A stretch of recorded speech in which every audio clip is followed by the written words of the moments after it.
The juniper tree long, long ago, some 2,000 years or so, there lived a rich man with a good and beautiful wife. They loved each other dearly, but sorrowed much that they had no children. So greatly did they desire to have one, that the wife prayed for it day and night, but still they remained childless. In front of the house there was a court, in which grew a juniper tree. One winter's day, the wife stood under the tree to peel some apples, and as she was peeling them, she cut her finger, and the blood fell on the snow. "Ah," sighed the woman heavily, "if I had but a child, as red as blood and as white as snow." And as she spoke the words, her heart grew light within her, and it seemed to her that her wish was granted, and she returned to the house feeling glad and comforted. A month passed, and the snow had all disappeared. Then another month went by, and all the earth was green. So the months followed one another, and first the trees budded in the woods, and soon the green branches grew thickly intertwined, and then the blossoms began to fall. Once again the wife stood under the juniper tree, and it was so full of sweet scent that her heart leaped for joy, and she was so overcome with her happiness that she fell on her knees. Presently the fruit became round and firm, and she was glad and at peace. But when they were fully ripe, she picked the berries and ate eagerly of them, and then she grew sad and ill. A little while later she called her husband, and said to him, weeping, "If I die, bury me under the juniper tree." Then she felt comforted and happy again, and before another month had passed, she had a little child, and when she saw that it was as white as snow and as red as blood, her joy was so great that she died. Her husband buried her under the juniper tree and wept bitterly for her.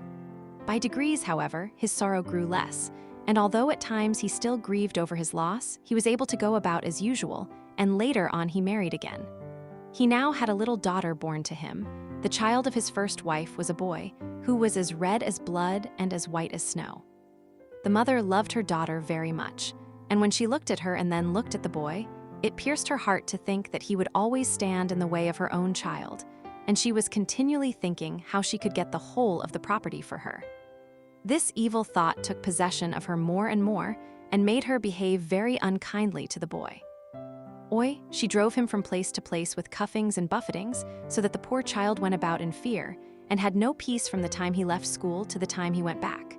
One day the little daughter came running to her mother in the storeroom, and said, "Mother, give me an apple."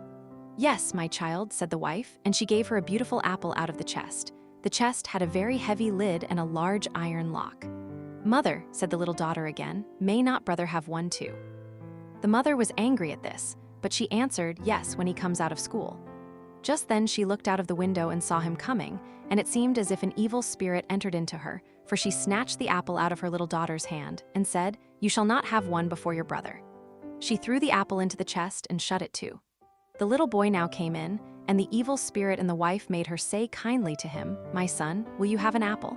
But she gave him a wicked look. "Mother," said the boy, "how dreadful you look. Yes, give me an apple." The thought came to her that she would kill him. "Come with me," she said, and she lifted up the lid of the chest. "Take one out for yourself." And as he bent over to do so, the evil spirit urged her, and crash, down went the lid, and off went the little boy's head. Then she was overwhelmed with fear at the thought of what she had done. "If only I can prevent anyone knowing that I did it," she thought. So she went upstairs to her room and took a white handkerchief out of her top drawer. Then she set the boy's head again on his shoulders and bound it with the handkerchief so that nothing could be seen, and placed him on a chair by the door with an apple in his hand. Soon after this, little Marlene came up to her mother, who was stirring a pot of boiling water over the fire, and said, "Mother, brother is sitting by the door with an apple in his hand, and he looks so pale. And when I asked him to give me the apple, he did not answer, and that frightened me." "Go to him again," said her mother, "and if he does not answer, give him a box on the ear." So little Marlene went and said, "Brother, give me that apple," but he did not say a word. Then she gave him a box on the ear, and his head rolled off. She was so terrified at this that she ran crying and screaming to her mother. "Oh," she said, "I have knocked off brother's head," and then she wept, and nothing would stop her. "What have you done?" said her mother, "but no one must know about it, so you must keep silence. What is done can't be undone. We will make him into puddings." And she took the little boy and cut him up, made him into puddings, and put him in the pot. But Marlene stood looking on and wept, and her tears fell into the pot so that there was no need of salt. Presently the father came home and sat down to his dinner. He asked, "Where is my son?" The mother said nothing, but gave him a large dish of black pudding, and Marlene still wept without ceasing. The father again asked, "Where is my son?" "Oh," answered the wife, "he has gone into the country to his mother's great uncle. He is going to stay there some time." "What has he gone there for? And he never even said goodbye to me." "Well, he likes being there, and he told me he should be away quite 6 weeks. He is well looked after there." "I feel very unhappy about it," said the husband, "in case it should not be all right, and he ought to have said goodbye to me." With this he went on with his dinner and said, "Little Marlene, why do you weep? Brother will soon be back." Then he asked his wife for more pudding, and as he ate, he threw the bones under the table. Little Marlene went upstairs and took her best silk handkerchief out of her bottom drawer, and in it, she wrapped all the bones from under the table and carried them outside, and all the time she did nothing but weep. Then she laid them in the green grass under the juniper tree, and she had no sooner done so than all her sadness seemed to leave her, and she wept no more. And now the juniper tree began to move, and the branches waved backwards and forwards, first away from one another, and then together again, as it might be someone clapping their hands for joy. After this, a mist came round the tree, and in the midst of it there was a burning as of fire, and out of the fire there flew a beautiful bird that rose high into the air, singing magnificently, and when it could no more be seen, the juniper tree stood there as before, and the silk handkerchief and the bones were gone. Little Marlene now felt as light-hearted and happy as if her brother were still alive, and she went back to the house and sat down cheerfully to the table and ate. Lewin ate. The bird flew away and alighted on the house of a goldsmith and began to sing, "My mother killed her little son. My father grieved when I was gone. My sister loved me best of all. She laid her kerchief over me and took my bones that they might lie underneath the juniper tree. Kiwit, Kiwit, what a beautiful bird am I." The goldsmith was in his workshop making a gold chain when he heard the song of the bird on his roof. He thought it so beautiful that he got up and ran out, and as he crossed the threshold, he lost one of his slippers. But he ran on into the middle of the street with a slipper on one foot and a sock on the other. He still had on his apron and still held the gold chain and the pincers in his hands, and so he stood gazing up at the bird while the sun came shining brightly down on the street. "Bird," he said, "how beautifully you sing. Sing me that song again." "Nay," said the bird, "I do not sing twice for nothing. Give that gold chain, and I will sing at you again." "Here is the chain, take it," said the goldsmith. "Only sing me that again." The bird flew down and took the gold chain in his right claw, and then he alighted again in front of the goldsmith and sang, "My mother killed her little son. My father grieved when I was gone. My sister loved me best of all. She laid her kerchief over me and took my bones that they might lie underneath the juniper tree. Kiwit, Kiwit, what a beautiful bird am I." Then he flew away and settled on the roof of a shoemaker's house and sang, "My mother killed her little son. My father grieved when I was gone. My sister loved me best of all.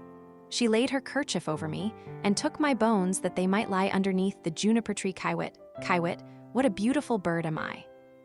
The shoemaker heard him, and he jumped up and ran out in his shirt sleeves and stood looking up at the bird on the roof with his hand over his eyes to keep himself from being blinded by the sun. "Bird," he said, "how beautifully you sing." Then he called through the door to his wife, "Wife, come out. Here is a bird, come and look at it and hear how beautifully it sings." Then he called his daughter and the children, then the apprentices, girls and boys, and they all ran up the street to look at the bird, and saw how splendid it was with its red and green feathers, and its neck like burnished gold, and eyes like 2 bright stars in its head. "Bird," said the shoemaker, "sing me that song again." "Nay," answered the bird, "I do not sing twice for nothing. You must give me something." "Something? Wife," said the man, "go into the garret. On the upper shelf you will see a pair of red shoes. Bring them to me."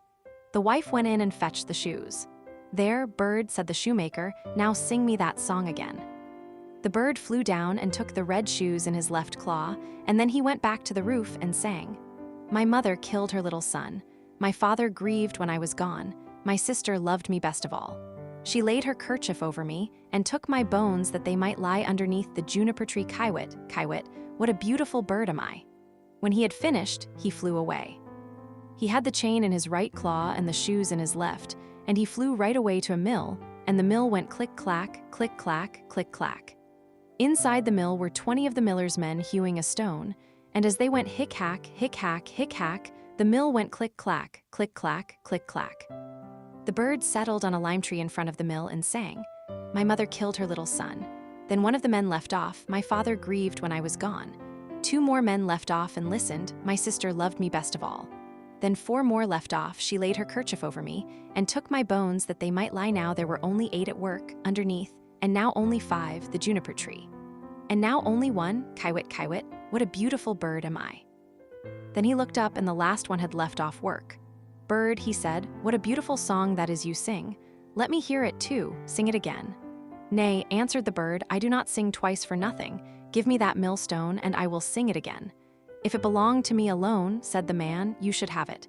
Yes, yes, said the others, if he will sing again, he can have it.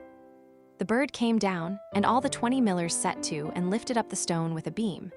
Then the bird put his head through the hole and took the stone round his neck like a collar, and flew back with it to the tree and sang my mother killed her little son. My father grieved when I was gone. My sister loved me best of all. She laid her kerchief over me and took my bones that they might lie underneath the juniper tree. Kiwit, what a beautiful bird am I. And when he had finished his song, he spread his wings, and with the chain in his right claw, the shoes in his left, and the millstone round his neck, he flew right away to his father's house. The father, the mother, and little Marlene were having their dinner. Having their dinner? How light-hearted I feel, said the father, so pleased and cheerful. And I, said the mother, I feel so uneasy, as if a heavy thunderstorm were coming. But little Marlene sat and wept and wept. Then the bird came flying towards the house and settled on the roof. I do feel so happy, said the father, and how beautifully the sun shines. I feel just as if I were going to see an old friend again. Ah, said the wife, and I am so full of distress and uneasiness that my teeth chatter, and I feel as if there were a fire in my veins, and she tore open her dress. And all the while little Marlene sat in the corner and wept, and the plate on her knees was wet with her tears. The bird now flew to the juniper tree and began singing. My mother killed her little son. The mother shut her eyes and her ears that she might see and hear nothing, but there was a roaring sound in her ears like that of a violent storm, and in her eyes a burning and flashing like lightning. My father grieved when I was gone. Look, mother, said the man, at the beautiful bird that is singing so magnificently, and how warm and bright the sun is, and what a delicious scent of spice in the air. My sister loved me best of all. Then little Marlene laid her head down on her knees and sobbed. I must go outside and see the bird nearer, said the man. Ah, do not go, cried the wife. I feel as if the whole house were in flames. But the man went out and looked at the bird. She laid her kerchief over me and took my bones that they might lie underneath the juniper tree. Kiwit, what a beautiful bird am I.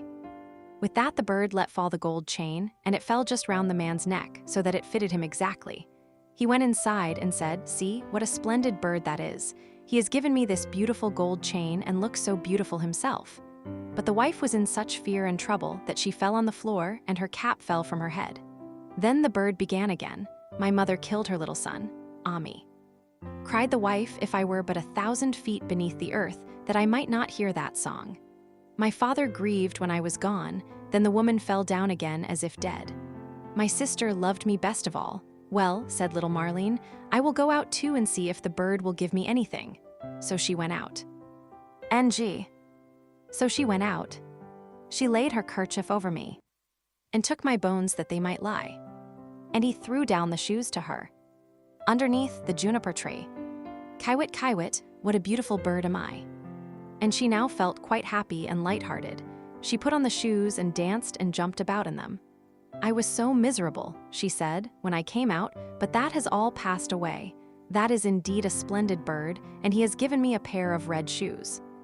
The wife sprang up, with her hair standing out from her head like flames of fire. Then I will go out too, she said, and see if it will lighten my misery, for I feel as if the world were coming to an end. But as she crossed the threshold, crash, the bird threw the millstone down on her head, and she was crushed to death. The father and little Marlene heard the sound and ran out, but they only saw mist and flame and fire rising from the spot. And when these had passed, there stood the little brother, and he took the father and little Marlene by the hand. Then they all three rejoiced, and went inside together and sat down to their dinners and ate.